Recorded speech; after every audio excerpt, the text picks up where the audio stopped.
Propósito, problema e historia de la epistemología. El propósito de la epistemología es distinguir la ciencia auténtica de la pseudociencia, la investigación profunda de la superficial, la búsqueda de la verdad de solo un modus vivendi. También debe ser capaz de criticar programas y aún resultados erróneos, así como de sugerir nuevos enfoques promisorios. El problema fundamental que ocupa a la epistemología es el de la relación sujeto-objeto.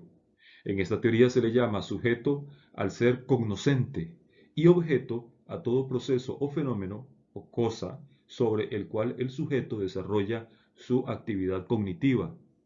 De este modo, el problema se presenta en la relación de quien conoce y lo que es cognoscible. Se trata de la naturaleza, carácter y las propiedades específicas de la relación cognoscitiva, así como de las particularidades de los elementos que intervienen en esa relación.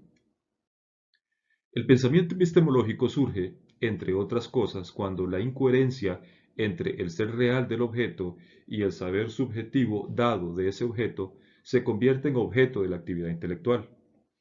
¿Cuál es la relación mutua entre la substancia y sus formas fenoménicas, la relación entre lo individual y lo múltiple, entre reposo y movimiento, etcétera?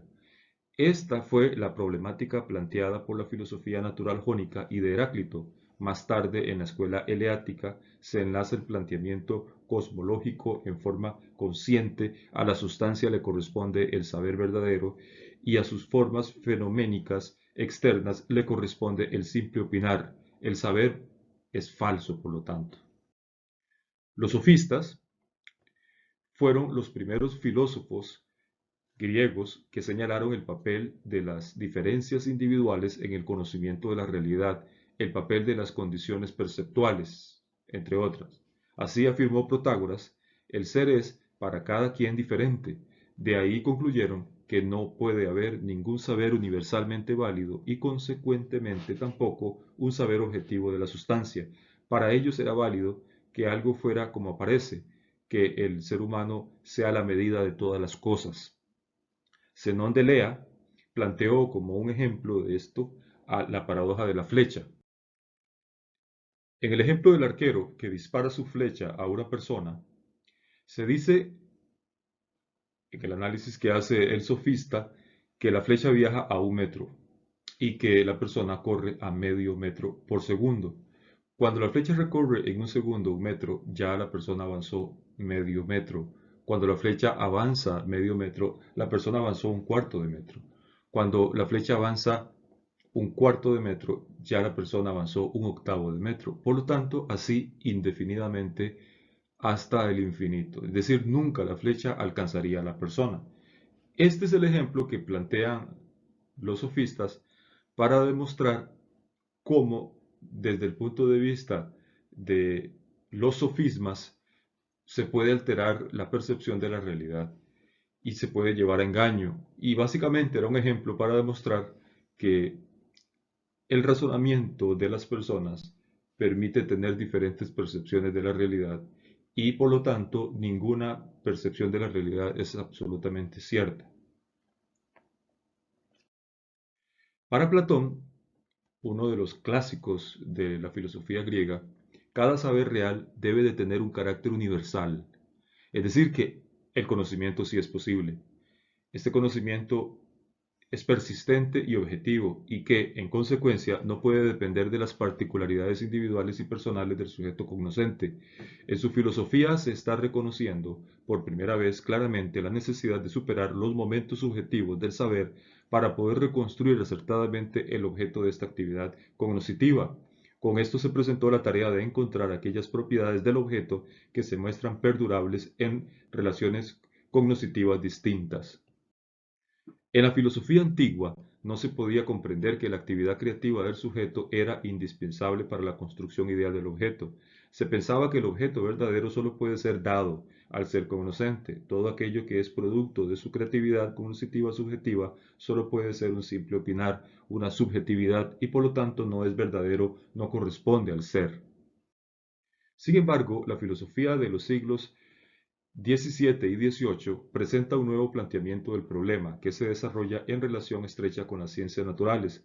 Esto se manifiesta principalmente en la comprensión del sujeto de lo subjetivo como algo claramente diferenciado de la sustancia material que le es lógicamente opuesto. Descartes comprendió que el yo, la autoconciencia del sujeto, como el principio en cuya existencia no se puede dudar, porque el acto mismo de dudar presupone el yo, pienso, luego existo, el hecho de subrayar el yo como apariencia vital de la conciencia es un progreso en la filosofía. A la materia se le atribuye una propiedad cuantitativa, mientras que al espíritu se le da una cualitativa. Resulta un dualismo marcado, la exclusión lógica de las dos substancias, debido a lo que el racionalismo cartesiano, en este caso, atribuía a la sustancia ideal y material, al sujeto y al objeto, propiedades lógicamente incompatibles, no pudo, por lo tanto, resolver el problema del conocimiento. En lo que se refiere al materialismo empirista, corriente dominante en los siglos XVII y XVIII, este se opuso a la conversión del pensamiento en una sustancia existente por sí solo. Se opuso además a la doctrina cartesiana de las ideas innatas, pero al mismo tiempo no pudo evitar reconocer el hecho de la existencia del yo como un fenómeno de la vida psíquica que es experimentado inmediatamente por el sujeto cognoscente. El materialismo empirista se vio enfrentado a la difícil tarea de explicar el origen y el funcionamiento de la llamada experiencia interna. Naturalmente no era posible solucionar esta tarea dentro del marco de la forma metafísica que le era propio al materialismo de aquel tiempo. De ahí deriva la poca claridad, la incongruencia y las diversas concesiones que se hacen al subjetivismo en la investigación del problema de la relación mutua entre experiencia externa e interna de los materialistas de los siglos XVII y XVIII. En John Locke aparecen la experiencia externa sensorial y la experiencia interna, la reflexión, como dos fuentes casi independientes del conocimiento, cuya relación no está claramente determinada, pero cuya independencia es señalada categóricamente. Para él, para John Locke, el sujeto es autoactividad, actividad interna, que sólo se puede manifestar en su actuación en la ordenación de las sensaciones por medio de la síntesis categorial. Dentro de, las tesis, detrás de la tesis idealista de un mundo de objetos creado por el sujeto en Kant, Immanuel Kant, se encuentra el profundo supuesto dialéctico de la actividad del sujeto. El sujeto no percibe pasivamente el mundo de las sensaciones que le es dado o los conceptos racionales terminados, sino que realiza lo dado creativamente.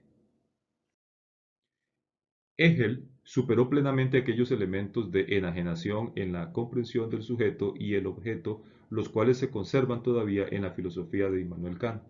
Hegel demostró su dependencia mutua dialéctica, su enlazamiento mutuo entre el sujeto y el objeto. Descubrió rigurosamente que no es posible contraponer metafísicamente realidad objetiva, en Kant la cosa en sí, y objeto, saber empírico y saber racional, experiencia externa e interna, razón teórica y razón práctica. Según Hegel, sujeto y objeto son sustancialmente idénticos porque la realidad se basa en el autodesarrollo del espíritu absoluto. En el sentido absoluto de la palabra, realidad y espíritu absoluto confluyen según Hegel. Pero el espíritu absoluto para Hegel es el sujeto absoluto que se tiene a sí mismo como objeto.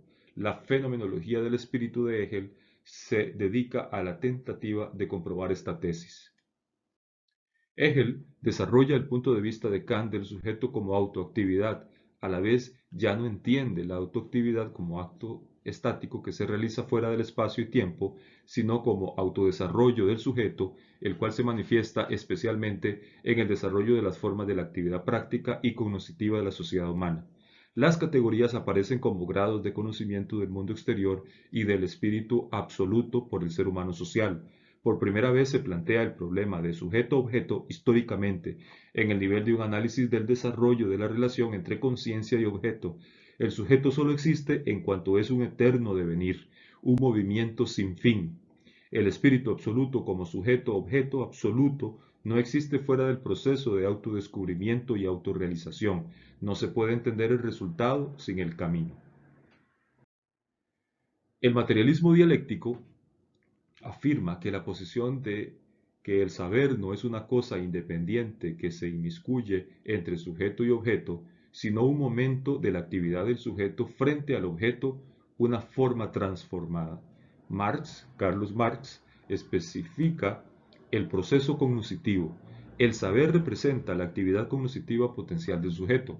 Cuando el saber se convierte en una actividad cognoscitiva potencial en una actual, entonces ya no aparece en forma transformada de la objetividad, sino como momento del proceso cognoscitivo. De este modo, en la realidad no hay dos relaciones independientes, la del saber con el objeto y la del sujeto con el saber, sino solo la relación entre sujeto y objeto.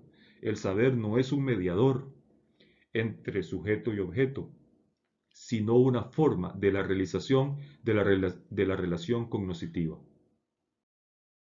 El psicólogo suizo Jean Piaget documenta el gran significado que tiene para el desarrollo del saber el aprovechamiento de la invarianza de las determinaciones del sujeto. Sus investigaciones en el campo de la psicología infantil lo llevaron a desarrollar un problema general, esto es, la génesis del intelecto, la génesis del conocimiento. Piaget ve la esencia del intelecto en un sistema de operaciones. La operación como acción interna se deriva de la acción real objetiva.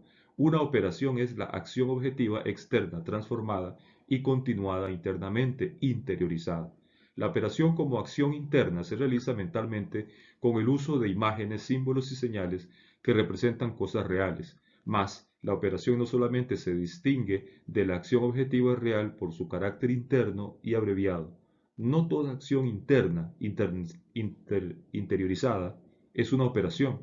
Una acción interna solo se convierte en operación cuando es una dependencia mutua determinada con otras acciones, se une a un sistema, a un todo estructurado. Ahí, tal sistema de operaciones se caracteriza por el equilibrio que se establece entre las operaciones y otras opuestas a aquellas. La reversibilidad de las operaciones significa para Jean Piaget que cada operación exista otra simétrica y opuesta que reconstruye la situación original vista desde los resultados de la primera operación. La reversibilidad de las operaciones produce un equilibrio dentro del sistema de operaciones. Según Piaget, solo el intelecto logra la reversibilidad completa, puesto que a las formas inferiores de captar el objeto, proceso del conocimiento como la percepción o la experiencia, le son inaccesibles la reversibilidad completa. Para el desarrollo del niño, se demuestra que el pensar de un niño es menos reversible cuanto más joven es. Teoría del conocimiento. La teoría del conocimiento es una parte importante de la filosofía, pero es difícil precisar cuál es el objeto y más aún cuáles son los resultados a los que se ha llegado en ella, sin indicar de antemano desde qué postura o concepción filosófica se está hablando. Resulta un desafío los diversos planteamientos filosóficos del problema del conocimiento y la relación de la denominación teoría del conocimiento con otros términos como epistemología o nociología. Uno de los problemas de la teoría del conocimiento es la relación entre el conocimiento científico y el no científico.